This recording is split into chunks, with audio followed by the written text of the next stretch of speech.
Well, today's guest would like to weigh in with his opinion, so we welcome Maxime Bernier, the leader of the PPC, the People's Party of Canada. Maxime, good to have you with us today. Thank you. I'm very pleased to be with you. Okay, and you, of course, are joining us from Montreal. Yes. Okay, beautiful city. Okay, so Maxime, the U.S. tariffs are now in effect, and the Prime Minister says he's meeting those with retaliatory tariffs of our own. But you say you would approach this differently. How so? Yes, you're right about that. Thank you for asking.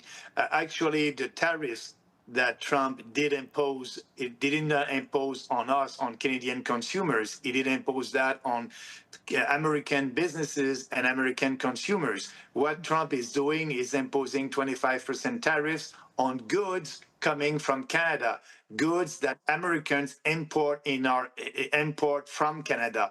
So when Trudeau is imposing another 25% tariffs, what he's doing is taxing us. And I said we must not do that because all the goods coming from the U.S. here in Canada will be the prices will go up, inflation will go up. That is hurting us and our economy. So more than that, that is hurting the U.S. economy. It is hurting us first. So that's why I said it's a bad idea. It's a stupid idea, actually. Trudeau used that word when he did a press conference. He said to Mr. Trump, you're intelligent, but what you're doing is stupid. And and at the same time, Trudeau did the same thing. It's stupid also from him to impose tariffs on us. So our position is you don't impose any tariff, you just wait and you ask the US to reopen the free trade agreement that we have with them right now instead of waiting in 2026, and you put everything on the table. Don't do that. It is hurting us. And now some economists are saying because of that, we may be in a recession in Canada in a couple of months. So, and Poilievre, the official opposition, is okay with that. He said, yeah, it's okay to do that. Actually, Poilievre, when he did his press conference, he said to Mr. Trump, what you're doing, it will hurt your economy. Your people will lose their jobs. Prices will go up. And after that, he said, yes, in Canada, we'll do the same. So that would be the same impact. People will lose their jobs and prices will go up. So let's be honest. And, that's an emotional reaction. And the real rational reaction must be to be calm, nothing, and try to have a discussion with Trump on the broad and global free trade agreement that we have with them. Yes, because retaliatory tariffs are almost counterproductive, right? Counterintuitive. You're shooting yourself in the foot. So it's interesting. So you said that you would renegotiate the NAFTA agreement and put supply management issues on the table, right? So how would that go over with Quebec dairy producers? That's a great question. Actually, for the next election, I will run in Beauce, the riding that I did represent for 13 years. And as you may know, there's a lot of dairy producers over there. And they voted against me because our position for the last 10 years is to put that on the table, to abolish that system for them, for the dairy producers, to be able to export their products, but they don't want that. They want to keep their privilege. So what I said when I did announce that I will be candidate in Beauce, I said it's the best thing to do for you because I'm the only politician that is telling you the truth. It will be on the table. Trump wanted us to abolish that at the last negotiation that we had with him. And also he tweeted about that. He's serious about that. But that will be a good thing also for us, for Canadian consumers. Prices will go down for dairy, poultry, and milk. And what I'm telling the dairy producers, look, I'm serious about it. Let's have a discussion. I'm the only one that is saying we will abolish it, but also we will give you reasonable compensation, fair compensation, and with maybe a transition period of 4 or 5 years, something like that. So the federal government will buy back the quotas The first year, they will have that money to reinvest to be more productive. And so in Beauce, when I said that, I did speak with a couple of dairy producers, and they said, you're right, Maxime. If we abolish that, our costs will go down, we'll be more productive, but we need a transition period. I said, yes, that's what I'm offering you. But the Conservatives, the Liberals, the Bloc Québécois in Quebec, and the Green Party and the NDP are saying we won't put that on the table, we will protect you. But they're lying to them because it is on the table, and it must be on the table if we want to have a good deal for the Canadian economy. Oh my goodness. And you know what? So many issues on the table with this upcoming election. So affordability rather, and housing will be a big election issue. So what needs to change to make housing more affordable? First, the solution for that is just there. All these people that are coming to our country, they need a roof. And that's why, when you have mass immigration, when you have more than 1.2 million foreigners coming to our country every year, like last year, you have mass immigration, and these people will need a roof, and prices of home or renting in big cities is going up. So it's a question of supply and demand. We need to stop the demand. We need to have a pause, a moratorium on immigration. And that's our solution. That will solve that problem. But also, our healthcare system is not working. We have long waiting lists for surgeries. All these people will need also to have access to healthcare. So we cannot afford that for us. We cannot afford that for them. Just have a pause until we solve all our challenges that we have here in Canada.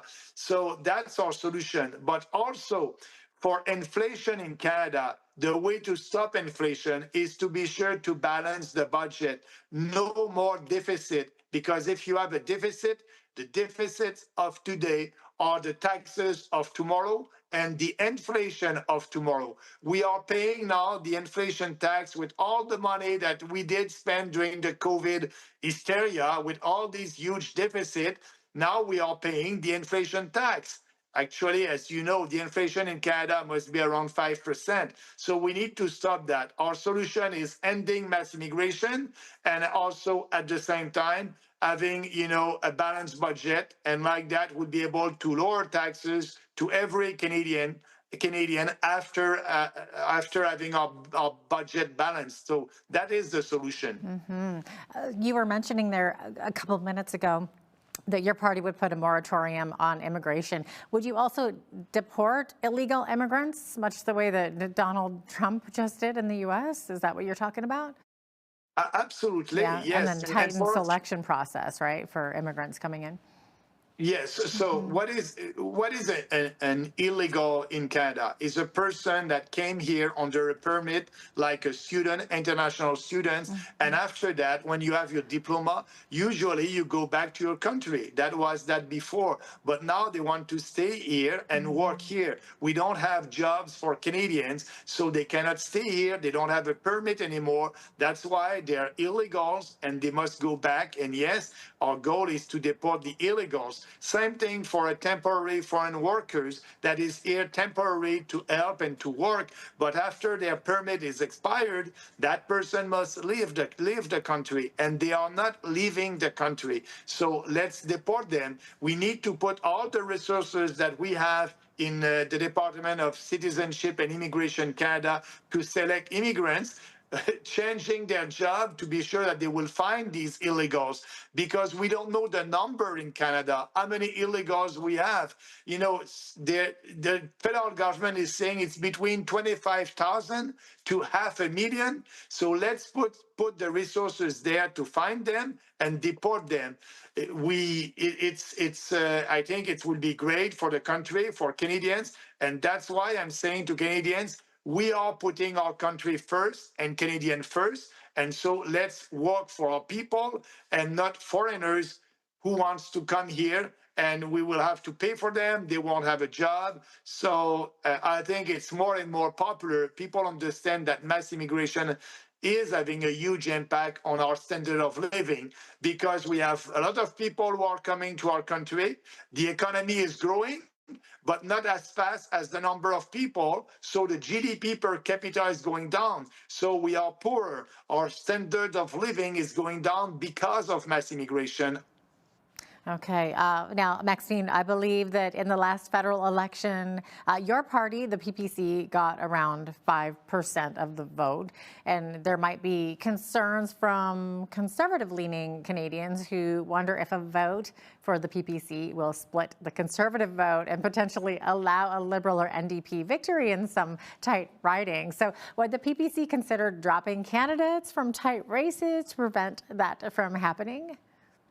No, absolutely not, because our goal as a party is to double our score from 5 to 10. If we have 10%, we may have our first candidate elected at this election.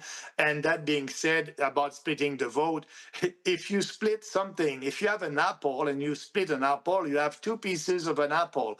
We are so different, like all these policies that I just talked about, Polyev is not doing that. We are very different. So we are not splitting any vote. Polyev, his goal is to split the Liberal vote, and that's what he's doing.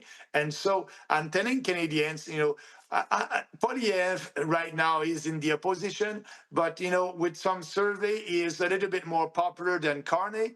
So I'm telling people, vote for your ideas, vote for what you believe. You'll have more chances to have what you want if you vote for what you want. But that being said, we will support Polyev. We will support him when he'll be a real conservative, and we will shame him when he won't. So it can be a win-win. You vote for your ideas, and Polyev would be able to win and to be in government. Okay. And it seems that in every election, the Liberal Party will, bring up different issues, one of those issues being abortion as a wedge issue. And it's interesting that you have publicly stated that you would ban late-term abortions in Canada.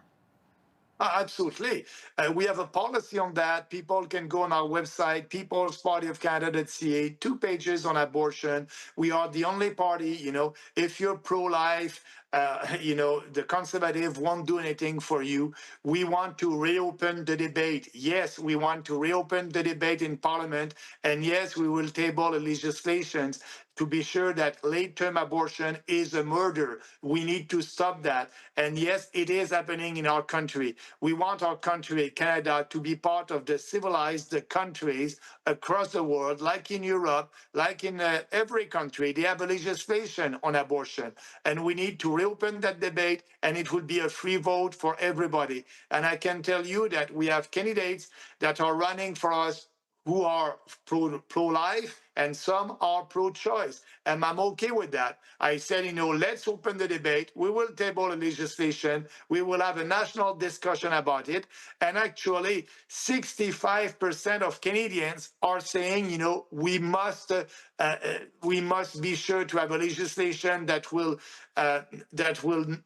not allow late-term abortion, and we need to be in line with Canadians. So yes, we are the only one that will reopen the debate and have a discussion about abortion, for sure. All right. Well, Maxime, maybe talk to us a bit about climate change. The government spends billions of dollars on this, so how do you see it? Yeah, there's no climate emergency. There's no climate emergency, and CO2 is not a pollutant. CO2 is a gas essential for life.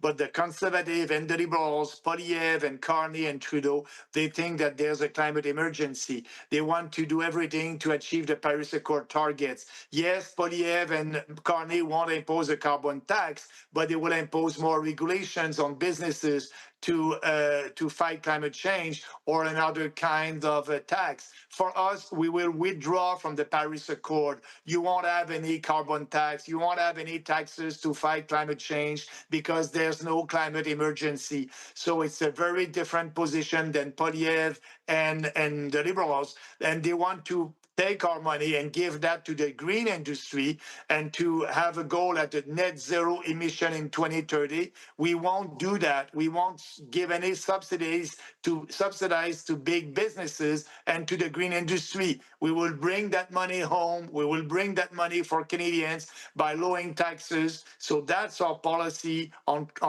climate change.